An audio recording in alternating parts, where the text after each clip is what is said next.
নমস্কার বন্ধুরা, ইচ্ছে হলো তাইতে তোমাদের সকলকে স্বাগত জানাই। আজ আমি তোমাদের তিলের নাড়ু করে দেখাবো। আমি 250 গ্রাম সাদা তিল নিয়ে নিয়েছি। এবার এটাকে আমি খুব সুন্দর করে ঝেড়ে কাপড় বেছে পরিষ্কার করে নিয়েছি একটা ছাঁকনির সাহায্যে, বা একটা কাপড়ের মধ্যে দিয়ে ঘষে এইভাবে পরিষ্কার করে নিতে পারো। আমি এইভাবে ঝেড়ে নিয়েছি একটা ছাঁকনির সাহায্যে। এবার এটা শুকনো খোলায় ভেজে নেব। গ্যাসে কড়াই বসিয়ে দিয়েছি, তাতে এই তিলগুলো দিয়ে দিচ্ছি শুকনো খোলায়। এবার বেশ খানিকক্ষণ এই 2 মিনিট বা 3 মিনিট ধরে একটু ভেজে নিতে হবে। ভাজা কমপ্লিট হয়ে গেলে খুব সুন্দর একটা গন্ধ ছাড়বে আর চটপট চটপট করে আওয়াজ হবে। 2 মিনিট ধরে ভেজে নিয়ে ফিরে আসছি কিছুক্ষণ পর। তিল ভাজা হয়ে গেছে। এবার আমি অন্য একটা পাত্রে ঢেলে নেব। তিলটা ঢেলে নেওয়ার পর সেই কড়াইতেই কিছুটা জল দিয়ে দিচ্ছি, নর্মাল জল দিয়ে দিচ্ছি। এবার এটাতেই আমি গুড় দেব। 250 গ্রাম আমি তিল নিয়েছিলাম, আর সেই 250 গ্রাম তিলের জন্য আমি আখের গুড় দিয়ে দিচ্ছি। এই যে ডেলা ডেলা গুড়গুলো 300 গ্রাম।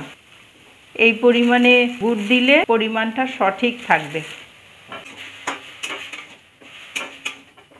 এইভাবে আমি গুড়টাকে একদম জাল দিয়ে গলিয়ে নেব। আর তিল যখন শুকনো খোলায় ভাজবেন বন্ধুরা আপনারা, তখন গ্যাসের ফ্লেমটা কিন্তু একদম লো করে দেবেন। গ্যাসের ফ্লেমটা যদি হাই থাকে তাহলে তিল পুড়ে যাবে। আর গুড়টা যখন জাল দিচ্ছি এখন, এই অবস্থায় একটু হাই করে দেব। যখন পুরোপুরি গুড়টা গলে যাবে তখন আমি ফ্লেমটাকে লো করে দেব।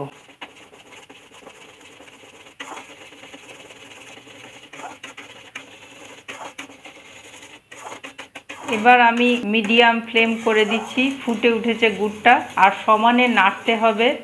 সমানে না নাড়লে গুড়ের নিচটা ধরে যাবে। এইভাবে গুড়টা জাল দিয়ে এক তারের মতন, অর্থাৎ এইভাবে দেখতে হবে সুতোর মতন পড়ছে কিনা, তখন বুঝতে হবে গুড়টা হয়ে গেছে। এখনো গুড়টা হয়নি।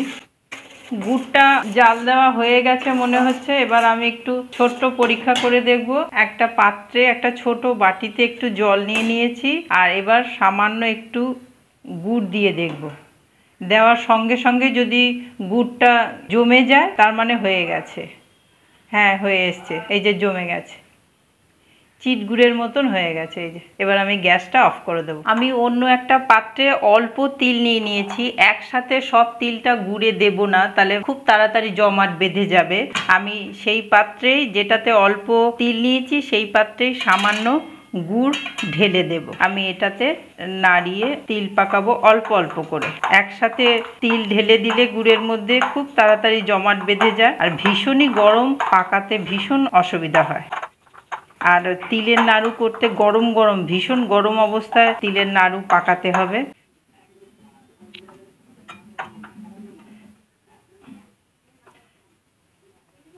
যে যেরকম সাইজ করবেন,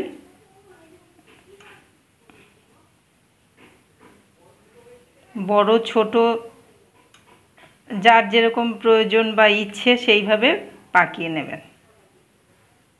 এইভাবে আমি সব নাড়ুগুলো পাকিয়ে তারপরে ফিরে আসছি। সমস্ত নাড়ুগুলো আমি এইভাবে পাকিয়ে নিয়েছি। খুব সুন্দর হয়েছে। আর নাড়ু গরম গরমই পাকাতে হয়, নয়তো শক্ত হয়ে যায়। এইভাবে আপনারা নাড়ু করে দেখবেন। তিলের নাড়ু খুব খেতে ভালো লাগে, আর নিজের হাতের তৈরি নাড়ুর তো আলাদা টেস্ট পাবেনই। আর গোটা ভিডিওটা এইভাবে সাথে থেকে দেখলেন বলে আপনাদের সকলকে অশেষ ধন্যবাদ জানাই। এইভাবেই আমার সাথে থেকে আমায় সঙ্গ দেবেন। আর নতুন বন্ধু যারা সাবস্ক্রাইব করেননি তারা সাবস্ক্রাইব করে আমার পাশে থাকবেন। পুরনো বন্ধুদের আমার তো ধন্যবাদ জানানো আছেই, আবার নতুন করে ধন্যবাদ জানাচ্ছি। সাথে থাকবেন, লাইক কমেন্ট দেবেন। আর আজকের মতন আসি তাহলে, দেখা হবে পরের ভিডিওতে। বাই।